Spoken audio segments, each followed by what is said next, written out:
Bienvenue à tous. Dans le cadre du programme de réforme et de modernisation des actes uniformes existants, piloté par le secrétariat permanent de l'Organisation pour l'harmonisation en Afrique du droit des affaires OHADA, le Conseil des ministres de la dite organisation a décidé en 2007 de la révision de l'acte uniforme portant organisation des procédures collectives d'appurement du passif. Ce qui a été fait et adopté à Grand-Bassam en Côte d'Ivoire le 10 septembre 2015. Afin de parler des changements intervenus dans le droit des procédures collectives de l'OHADA, nous recevons le docteur Diarra Boubacar. Il est le directeur des affaires juridiques de l'OHADA.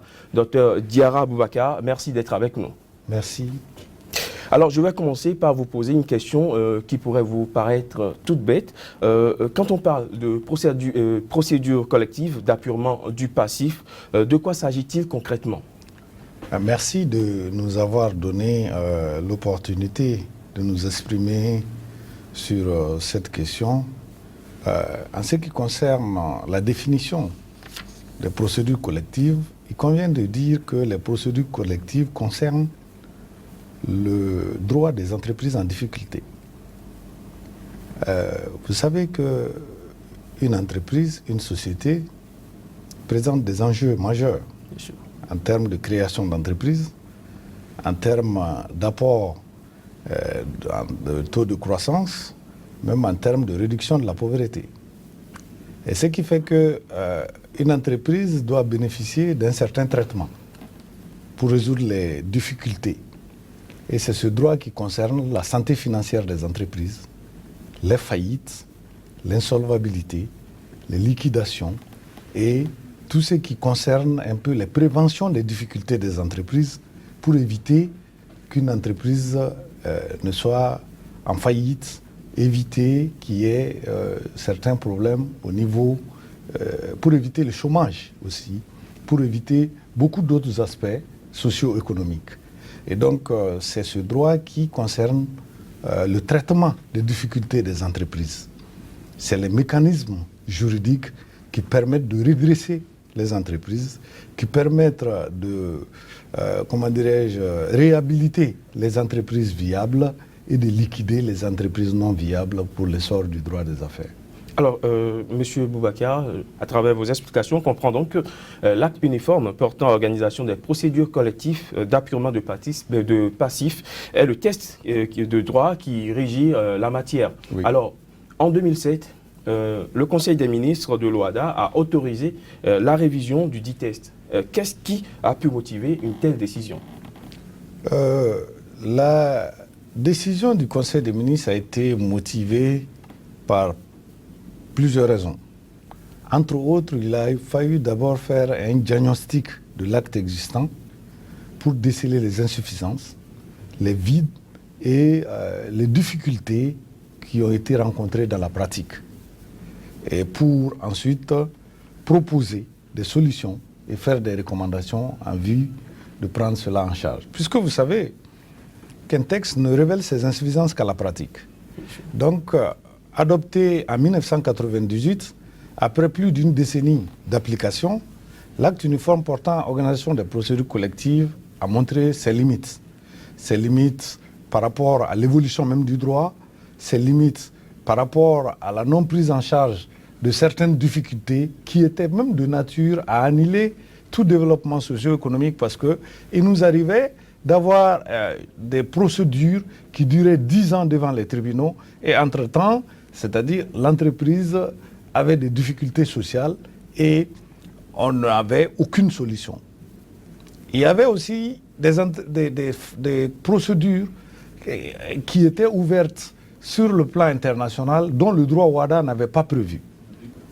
Il y avait des difficultés même en termes de rémunération des administrateurs judiciaires, c'est-à-dire que les syndics, quelquefois la rémunération des syndics dépassait même le principal de l'espèce, des affaires.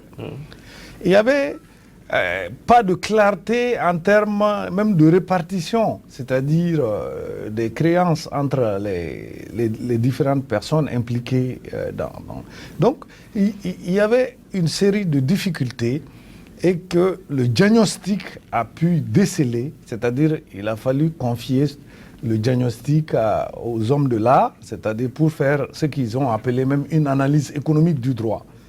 Quel impact l'acte uniforme ancien a eu par rapport à la pratique, à l'évolution et à l'applicabilité dans l'espace.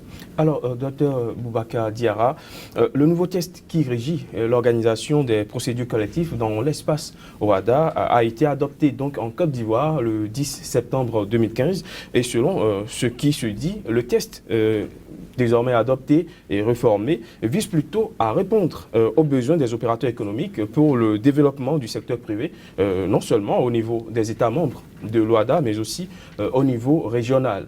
Est-ce que vous qui avez participé à l'élaboration de ce nouveau test, vous pensez que l'objectif a été atteint?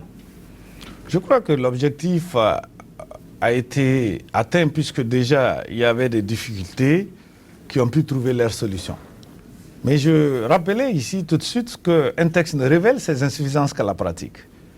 L'acte uniforme qui vient d'être adopté, on est en train de vulgariser pour que les différents acteurs, c'est-à-dire à la fois du secteur privé, du monde judiciaire et des investisseurs, tant nationaux, tant domestiques qu'étrangers, puissent s'approprier le texte.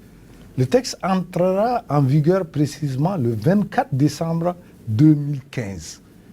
C'est au lendemain du 24 décembre 2015, après l'application de ce texte, qu'on pourra savoir réellement quels sont les tenants et les aboutissants. Mais déjà, c'est-à-dire le texte résorbe plusieurs difficultés constatées suivant des diagnostics et par la jurisprudence.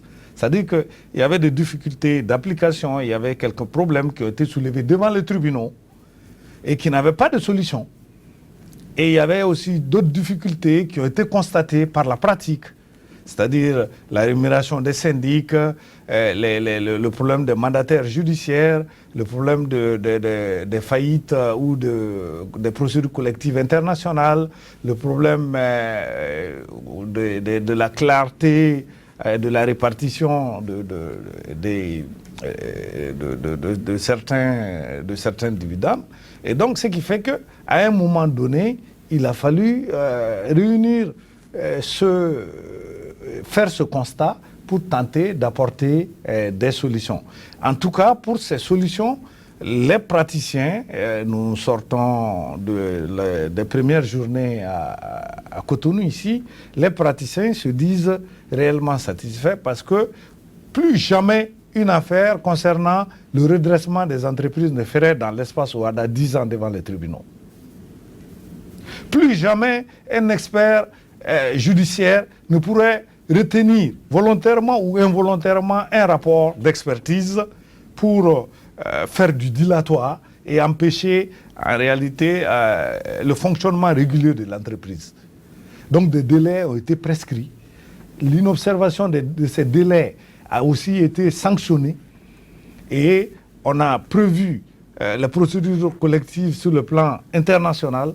On a aussi prévu moraliser même la fonction de mandataire judiciaire et on a aussi donné et même encadré la rémunération des syndics. Vous savez qu'il y avait des affaires au niveau des tribunaux quelquefois où les syndics touchaient à peu près le principal.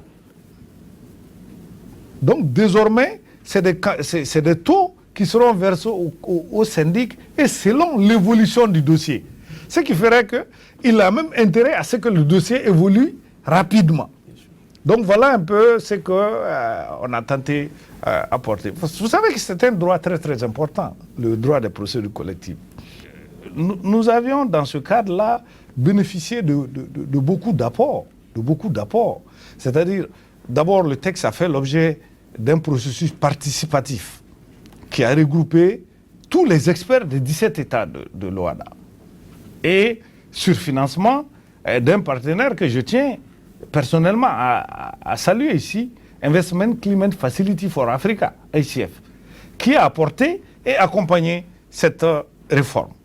Et donc, c'est un droit qui a été, c'est-à-dire que le texte a aussi été validé par les commissions nationales des 17 États de l'OHADA. Et ces commissions nationales, vous le savez, je préfère rappeler la composition pour qu'on voie comment les textes de l'OHADA sont adoptés. Ces commissions nationales sont composées de toutes les catégories socio-professionnelles. Les avocats, les notaires, les huissiers, les experts comptables, les banquiers, la chambre de commerce, le patronat, c'est-à-dire, j'en passe, c'est-à-dire tous les acteurs économiques, tous les acteurs, tous les professionnels du droit. Et c'est eux qui, à un moment donné aussi, donnent des observations, font des observations, et ce qu'on appelle un peu dans le jargon de l'OHADA des avis pays, qui sont encore discutés en plénière pour voir la pertinence et ensuite retrouver un texte. Et vous savez aussi qu'à l'OHADA, c'est la règle de l'unanimité. Donc, il faut que tous les États conviennent de toutes les dispositions sans exception. Et c'est ça qui fait la particularité de l'OHADA. Donc, voilà un peu où nous en sommes. Alors, docteur Diarra Aboubacar, nous sommes presque à la fin de cet entretien.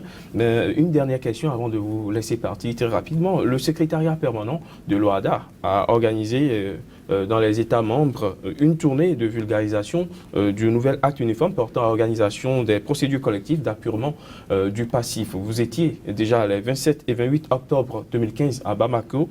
Où en êtes-vous exactement pour cette tournée de vulgarisation? Merci. Nous sommes dans une tournée de vulgarisation et de sensibilisation avant même l'entrée en vigueur de l'acte que j'ai rappelé, qui rentrera en vigueur précisément le 24 décembre 2015. Et donc, vous savez que l'OHADA tente, dans la mesure du possible, de vulgariser et tenant compte souvent d'une rotation et de l'équilibre régional. C'est pourquoi on était à Bamako les 27 et 28. Aujourd'hui et demain, nous sommes à Cotonou. Plus tard, nous serons à Kinshasa. Et après, à Rabat, c'est-à-dire juste hors de l'espace OHADA. Parce que le droit OHADA ne s'adresse pas seulement aux investisseurs nationaux, il s'adresse aussi aux investisseurs étrangers. Donc, il faut voir dans quelle mesure porter, c'est-à-dire nos nouveautés, porter les projets porteurs au niveau de notre zone pour que les opérateurs à la fois nationaux et étrangers puissent s'en inspirer ou même s'en approprier pour mener à bien leur affaire. Donc, et dans la mesure du possible, l'OHADA bénéficie du soutien des partenaires techniques importants. J'ai cité ICF, il y a la Banque mondiale, il y a l'Union européenne, il y a même d'autres organisations africaines telles que la BAD, telles que l'UOMOA, etc., etc. Donc, je crois que dans la mesure du possible, l'OHADA s'y attelle aisément et avec professionnalisme, et je crois que jusque-là, c'est reconnu. Je voudrais terminer même en vous disant que le dernier rapport Doing Business, qui vient de sortir 2016, et qui fait d'ailleurs du Bénin l'un des classe le Bénin parmi les 10 grands réformateurs à travers le monde, classe les 14 des 17 États OHADA parmi les plus grands réformateurs du monde. C'est pour vous dire que le droit OHADA n'est pas aujourd'hui un droit théorique ou fictif, mais que l'OHADA fait sa mue et que l'OHADA est reconnu internationalement et à travers le monde, et que les bonnes pratiques peuvent intéresser ou inspirer d'autres zones. Docteur Diarra Aboubacar, merci d'être passé sur ce plateau. Merci. Mesdames, Messieurs, merci de nous avoir suivis. Ce sera tout pour cet entretien. Rendez-vous au prochain numéro.